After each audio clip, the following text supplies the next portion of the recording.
नमस्कार, आप देख रहे हैं जी न्यूज। मैं हूं आपके साथ मीमांसा मलिक। नोटबंदी यानी करेंसी क्रांति के 30 दिन बाद आज आपको 30 सुपरहिट वचन सुनाएंगे। 500 और 1000 के नोट बैन का फैसला लेने के बाद 8 नवंबर से लेकर 8 दिसंबर तक किस तरह सरकार ने अपनी बात लोगों तक पहुंचाई, ये देखिए। बॉलीवुड की मसाला फिल्मों की तरह इन डायलॉग्स में एक्शन, इमोशन, धमकी और धमाके की भरपूर डोज है। आज मध्यरात्रि यानी 8 नवंबर 2016 की रात्रि को 12 बजे से वर्तमान में जारी 500 रुपए और 1000 रुपए के करेंसी नोट लीगल टेंडर नहीं रहेंगे। ये मुद्राएं कानूनन अमान्य होगी। तो मैं आज फिर से यहां ऐलान करना चाहूंगा कि ये स्कीम पूरी होने के बाद दूसरा कुछ आपको ठिकाने लगाने के लिए नहीं आएगा, इसकी गारंटी नहीं है।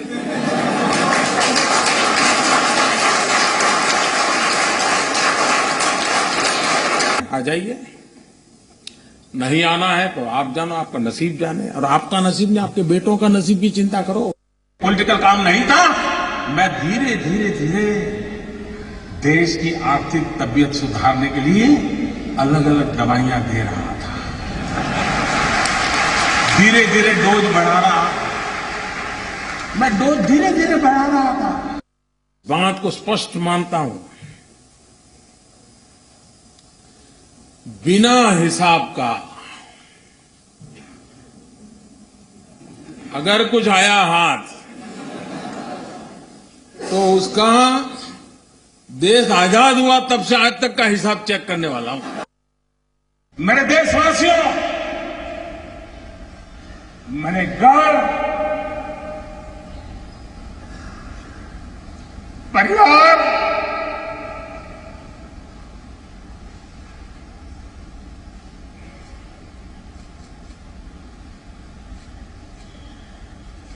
सब कुछ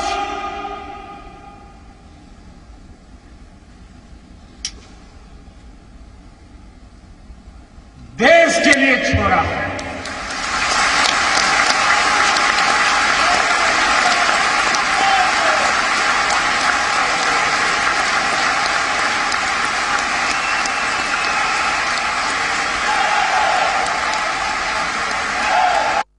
हमें मालूम था मुझे क्या करना है। हमने जनधन अकाउंट खोले। जब मैं इस स्कीम लेके आया था तो मेरी कैसी मजाक हुई थी, पार्लियामेंट में भाषण कैसे हुई, आपको याद होगा। मुझे पता नहीं क्या था, कहा जाता था। उनको लग रहा था कि मोदी के बाल नोच लेंगे तो मोदी डर जाएगा, मोदी को जिंदा जला दोगे तो भी मोदी डरता है। तो नोटबंदी का ऐलान हुआ था 8 नवंबर को, और 8 नवंबर के बाद भी जैसे जैसे दिन बीते सरकार की पॉलिसी भी बदलती गई। शुरुआत में लोगों को नोट बदलने की छूट मिली, जिसका ज्यादा इस्तेमाल होने के बाद उसमें भी सुधार हुआ। जितने लोगों को नए लाना पड़ेगा ला करके भी इस काम में लगाऊंगा। हाँ, ईमानदारी का है, उसका जय जयकार, उसको कोई प्रॉब्लम नहीं हमारे यहां। लेकिन इस प्रकार से किसी ने जमा किया और वो सोचता होगा कि आज बैंक में रख दूंगा फिर देख लूंगा, कोई बचने वाला नहीं है। मैं देख रहा हूं पिछले 4 दिन से हजारों लोग पैसों के लिए कतार खड़ा के गिर गए हैं, लेकिन हर एक के मुंह से एक ही आवाज आ रही है कि ठीक है, मुसीबत हो रही है, तकलीफ हो रही है, पैर दुख रहे हैं, लेकिन देश का भला हो। मैं आज देश के उन करोड़ों लोगों के सामने सर झुकाता हूं। लोग मुंह में उंगली डाल डाल करके पूछवाते थे, मोदी को कुछ बोलो, कुछ मोदी के खिलाफ बोलो, ऐसा भी चल रहा था।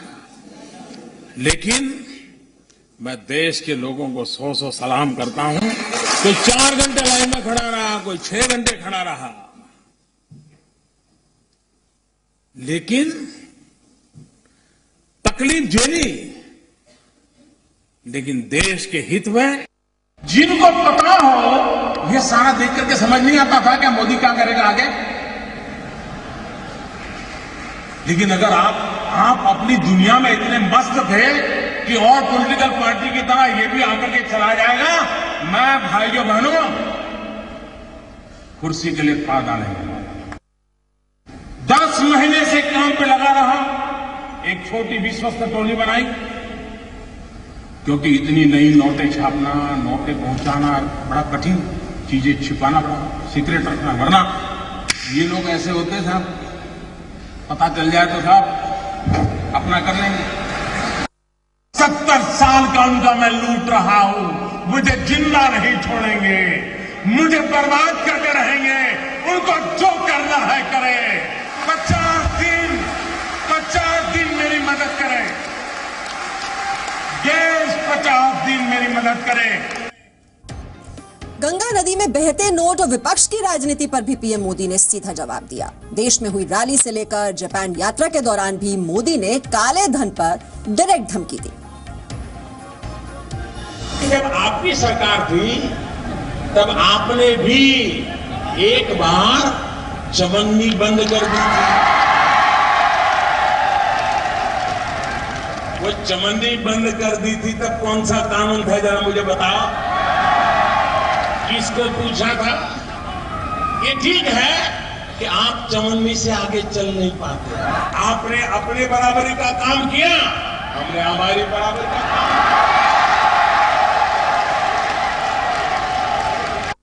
कैसे कैसे लोग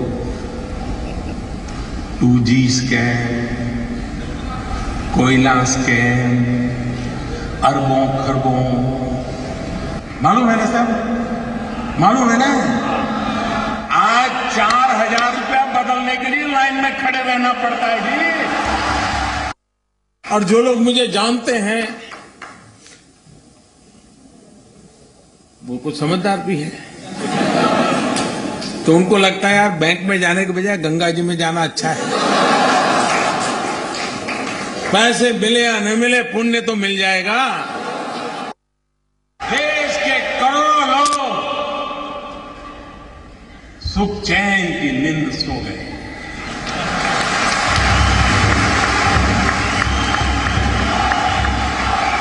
और देश के लाखों लोग नींद के लिए गोलियां खरीदने जा रहे हैं, गोलियां नहीं मिल रही। ये आतंकवाद को पैसा कौन देता है? ये नक्सलवाद के पास रुपए कहां से आते हैं? ये उग्रवाद के पास पैसे कहां से आते हैं?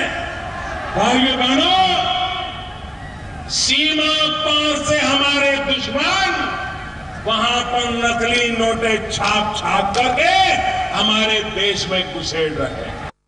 वो नोटों की मालाएं ऐसी ऐसी मालाएं लगती थी, मुंडी भी दिखती नहीं थी। मेरा निर्णय जरा कड़क है, और मैं जब छोटा था ना, तो जो गरीब लोग होते थे वो मुझे खास कहते थे कि मोदी जी चाय जरा कड़क बनाना। काले धन को गोल्ड, प्रॉपर्टी और डॉलर में बदलने की खबरों के बाद पीएम मोदी ने भ्रष्टाचारियों को बता दिया कि ब्लैक मनी को खत्म करने की यात्रा अब शुरू हुई है, यानी आगे अभी और ऐसे बड़े फैसले लिए जाएंगे। ये पूर्ण विराम नहीं है, मैं हाथ खुल करके कहता हूं, ये पूर्ण विराम नहीं है। देश में भ्रष्टाचार, बेईमानी बंद करने के लिए मेरे दिमाग में और भी कई प्रोजेक्ट चल रहे हैं। मेरे प्यारे भाइयों बहनों, मैं जानता आपको तकलीफ हो रही है, ऐसा नहीं है कि आपको तकलीफ नहीं हो रही।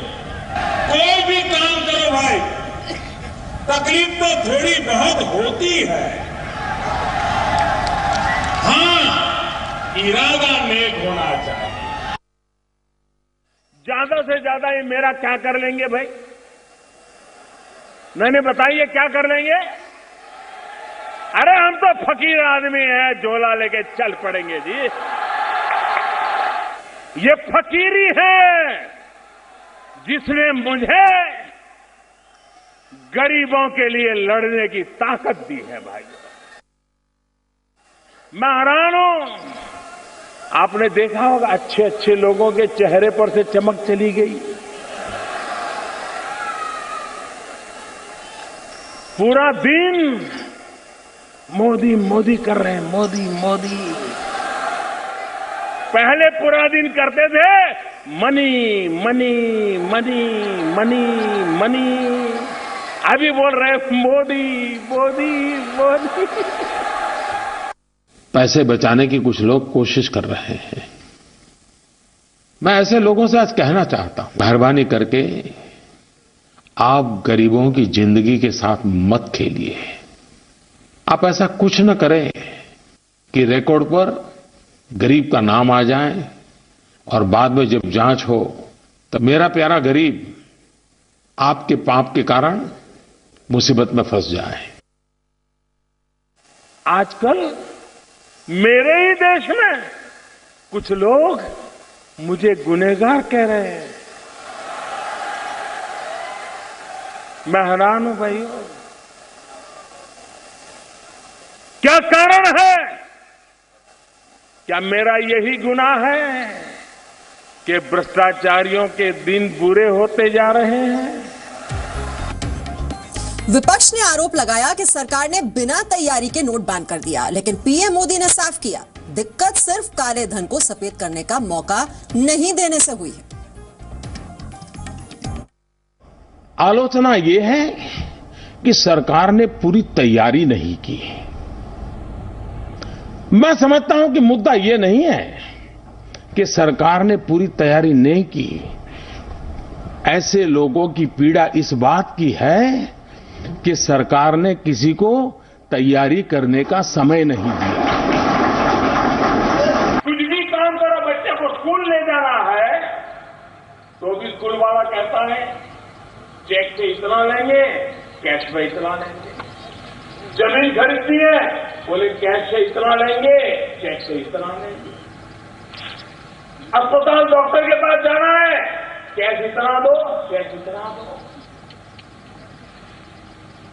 ये काला कारोबार देश को दीमक की तरह खाता चला जाता है। कैशलेस सोसाइटी बनाने में आप बहुत बड़ा योगदान दे सकते हैं। आप अपने व्यापार को बढ़ाने में मोबाइल फोन पर पूरा बैंकिंग व्यवस्था खड़ी कर सकते हैं। और आज नोटों के सिवाय अनेक रास्ते हैं जिससे हम कारोबार चला सकते हैं। आजकल तो आपका मोबाइल फोन भी ई बटुए का काम करता है। हर किसी को उसके पैसों का हक है, हर किसी को उसके पैसे उपयोग करने का हक है, कोई रोकता नहीं है। लेकिन जरूरी नहीं कि हर बार नोट हाथ में हो तभी उपयोग हो। आज व्यवस्थाएं बहुत उपलब्ध है। आप अपने मोबाइल फोन से भी अपने सारे रुपये जहां खर्च कर रहे हो कर सकते हो। एक तरफ हम सब भ्रष्टाचार के सारे रास्ते बंद करने में लगे, काले धन के सारे रास्ते बंद करने में लगे हैं, और दूसरी तरफ भारत बंद करने में लगे हैं। आप मुझे बताइए, भ्रष्टाचार का रास्ता बंद होना चाहिए कि भारत बंद होना चाहिए? पूरी ताकत से बताइए। जब सर्वे होता है कि भ्रष्टाचार की कतार में बहुत अग्रिम पंक्ति में भारत का नाम नजर आता है, भारत को नीचा देखना पड़ता है। हमने गर्व से माथा ऊंचा करना है और इसलिए फैसले लेने होते हैं और फैसलों का अनुपालन करके सिद्धियां भी प्राप्त करनी होती है। प्रधानमंत्री मोदी का यह भी कहना है कि दिक्कत तो कुछ दिन की है, उसके बाद आगे फायदा ही